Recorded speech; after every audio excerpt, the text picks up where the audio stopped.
Eu sou especialista em gente. Eu sou médica de família e comunidade. Meu trabalho é basicamente cuidar das pessoas. Mas eu não cuido da doença.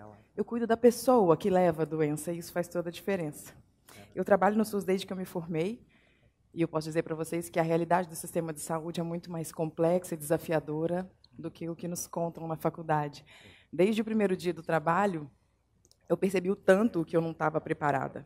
Eu achava que o conhecimento técnico, puramente científico, estava acima de tudo, inclusive das pessoas. Eu falhei inúmeras vezes tentando impor aos meus pacientes aquilo que eu achava que era o certo, que era o melhor para eles, mas eu fazia isso sem ouvi-los, sem considerá-los, sem entender quais eram as suas expectativas diante de um diagnóstico e de um tratamento. É claro que não dava certo. Foi no SUS que eu me encontrei como médica. E muitos de vocês não se lembram ou não sabem porque são muito jovens mesmo, mas antes do SUS, saúde era caridade. Milhões de brasileiros e brasileiras não tinham acesso a um sistema de saúde. O SUS nasceu no final da década de 80 e fez uma revolução. Transformou saúde em direito. Trouxe dignidade para essas milhões de pessoas. No SUS, ninguém mais precisava da caridade ou da pena de ninguém para ser atendido por um médico, por um enfermeiro, por um psicólogo. Isso me fascinava e me fascina até hoje. O SUS é o maior sistema público de saúde do mundo. E foi nele que eu me encontrei como médica, principalmente quando eu conheci a medicina de família e comunidade. Na residência médica, eu aprendi que ética, empatia, habilidades de comunicação são coisas que podem ser treinadas, que a gente pode aprender a ser ético, que a gente pode se aprimorar na nossa habilidade de comunicação.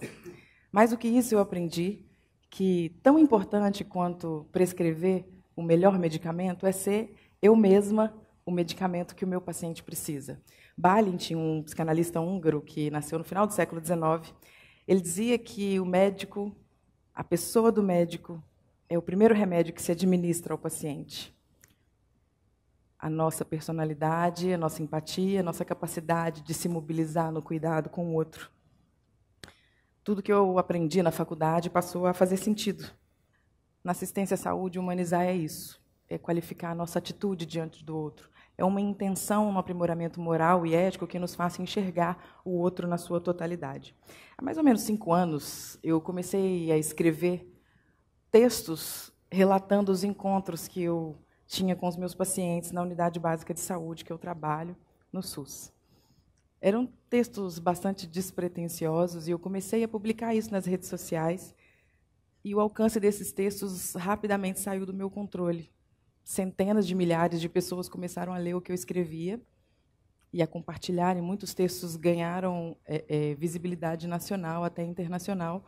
E eu comecei a receber de muitas pessoas no Brasil e no mundo inteiro mensagens que me parabenizavam pelo meu trabalho.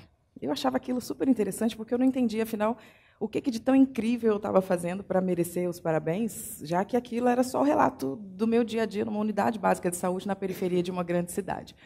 E eu me perguntava isso o tempo todo, o que, afinal, há de tão incrível nisso? Um primo muito querido me respondeu essa pergunta dizendo o seguinte: Júlia, você tem noção do quanto que é difícil ser escutado numa consulta com um profissional de saúde? Você tem noção do quanto as pessoas estão sedentas por esse cuidado que você relata prestar? Foi muito chocante para mim escutar essas coisas, porque a gente está falando de gente que estudou e se qualificou para cuidar da saúde das pessoas, para entrar em contato com o sofrimento mais agudo de muita gente.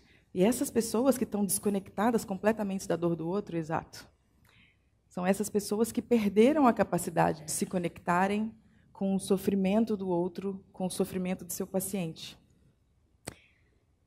E quando foi que nós, médicos, perdemos essa capacidade? Será que foi pelo excesso de trabalho, pelo esgotamento físico, mental? Será que foi pelas longas jornadas? Será que foi uma falha da nossa formação? Eu não tenho essa resposta para dar para vocês, mas eu tenho plena certeza de que nós estamos cada vez mais nos afastando disso que é central na nossa lida como profissionais de saúde, o cuidado verdadeiro. Eu sei que no SUS a realidade não é exatamente como eu sonho, ultimamente tem ficado cada vez mais distante dos meus sonhos, mas hoje eu não estou aqui para falar daquilo que ainda nos falta. eu queria dizer sobre o que dá para fazer com aquilo que a gente já tem. Se a gente tem porta dentro do nosso consultório, dá para a gente fechar a porta e garantir a privacidade do nosso paciente. Então, por que a gente ainda insiste em atender o paciente com a porta aberta? Se a gente tem lençol, por que ainda a gente não cobriu o corpo da mulher que está nua para ser examinada? Dá para a gente chamar pelo nome, dá para chamar pelo nome que a pessoa deseja ser chamada. Dá para a gente dar autonomia ou respeitar a autonomia do paciente, da pessoa.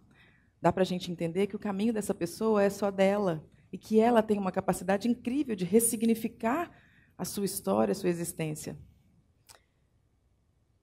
Há uns 3 anos, eu estava no meu consultório e era uma manhã típica de uma unidade básica de saúde no SUS, um acolhimento lotado. Já era quase a hora do almoço e ainda faltava tanta gente para ser atendida até a hora do almoço.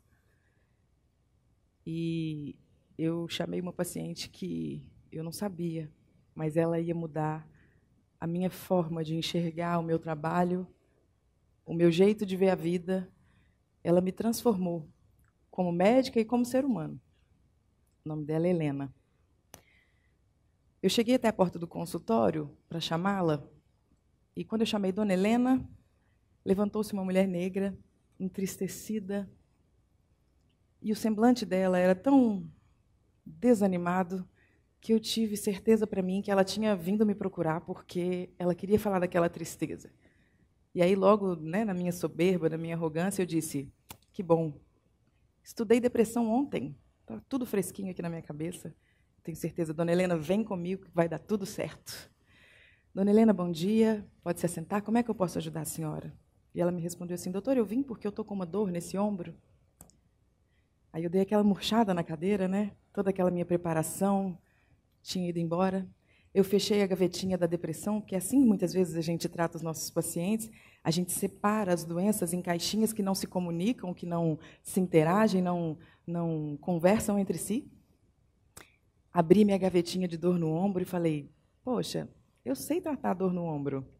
Eu estudei tanto isso na residência, vai dar certo. Não, Dona Helena, faça de conta que eu não fiz nenhuma especulação a respeito do seu caso. Vamos lá. Abri a gavetinha de dor no ombro, coloquei todos os meus livros e artigos em cima da mesa, e a Dona Helena começou a dizer para mim.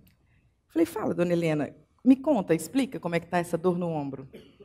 Ela disse assim, doutora Júlia, é uma dor que me acompanha tem mais ou menos 2 anos, e cada dado que ela me falava, eu ia murchando um pouquinho mais na cadeira. Eu já fiz gelo, calor, já fiz fisioterapia, alongamento, yoga, acupuntura. O que sobrou para mim, né? Inclusive, numa consulta, alguns meses atrás, eu fui encaminhada para o ortopedista, ele me indicou que o meu caso era cirúrgico, eu até operei meu ombro. Falei, poxa, por que não veio antes, né? Tinha ainda alguma coisa para eu fazer. Mas eu não vim, foi por causa desse ombro, não. Esse está doendo pra caramba, mas agora a dor está passando para esse. Eu, cara, essa mulher já fez tudo que a medicina tinha para oferecer para ela. O que eu vou fazer? Como eu posso ajudar essa pessoa? Eu não sabia, não tinha essa resposta. E eu resolvi seguir a minha intuição. Voltei lá no começo da consulta, quando eu vi aquela moça entrando para o consultório, entristecida. Eu olhei para ela e falei, Dona Helena, é só o ombro mesmo? Tem mais alguma coisa que a senhora quer falar para mim? Nessa hora, a Dona Helena começou a chorar, e muito, copiosamente. A gente sabe que as consultas no SUS, elas muitas vezes são interrompidas, às vezes a gente é o único médico que está na unidade, às vezes alguém chega numa urgência, alguém precisa falar com a gente, e a Dona Helena não podia ser interrompida naquele momento. Foi quando eu decidi, dei a volta na mesa, tranquei a porta, me sentei na cadeira do acompanhante, ela tinha vindo sozinha. Eu me sentei de frente para ela e falei, Dona Helena, a senhora quer falar? E segurando as mãos dela, escutei o seguinte, doutora Júlia, hoje está fazendo 2 anos e 2 meses que eu perdi a minha filha, ela foi queimada viva pelo marido.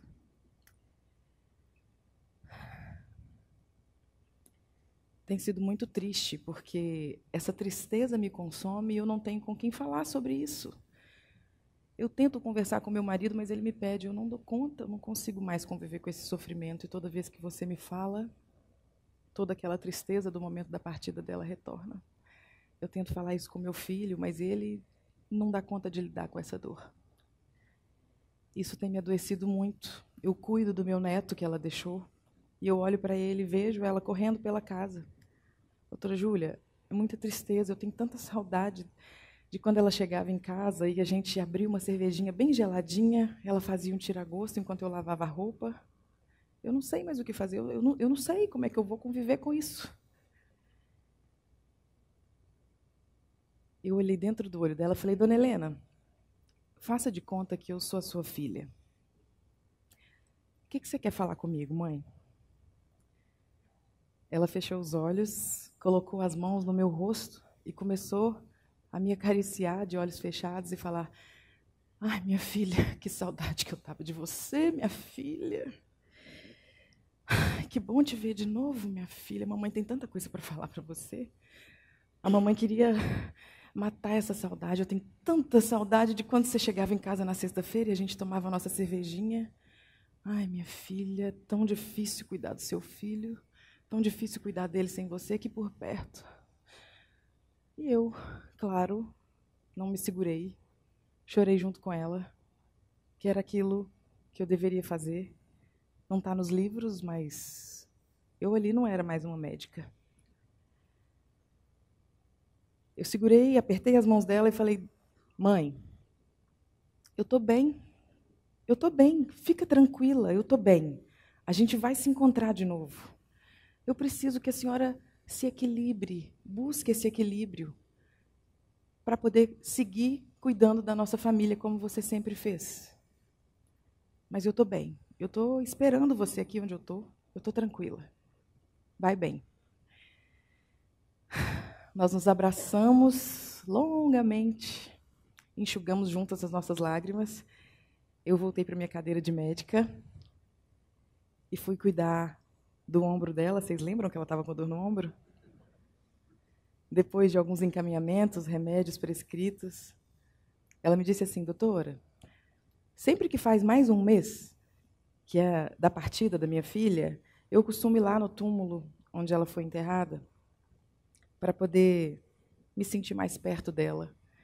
E hoje eu estava na dúvida se eu vinha para cá, se eu ia para lá, mas que bom que eu vim aqui, porque desde que ela partiu, eu nunca tinha me sentido tão perto dela. Muito obrigado por ter sido essa ponte. Eu precisava tanto desse ombro. Humanizar é isso. Humanizar é ser simplesmente um ser humano, atendendo outro ser humano. Humanizar não é o destino, é o caminho. De onde eu vim, outros homens e mulheres estão se formando, lapidando suas habilidades de comunicação, suas habilidades técnicas e científicas para serem agentes transformadores nesse SUS que a gente acredita e pelo qual a gente luta. Atualmente, eu trabalho numa unidade de saúde no meio de uma comunidade violentíssima, numa cidade próxima a Belo Horizonte. São 15 mil pessoas sob os nossos cuidados, somos 5 equipes de saúde. Quando, lá na residência, eu fui tocada por essa ideia de que a humanização era possível, eu passei a ser agente transformadora dos locais onde eu trabalhava. E outras pessoas foram tocadas pela ideia da humanização. O impacto disso é que cada equipe que é transformada transforma a vida de 3 mil pessoas. São 3 mil pessoas que vão passar a ser ouvidas e enxergadas nas suas demandas em saúde. O SUS que a gente acredita está para a gente construir. A humanização não é o destino, ela é o caminho. Muito obrigada.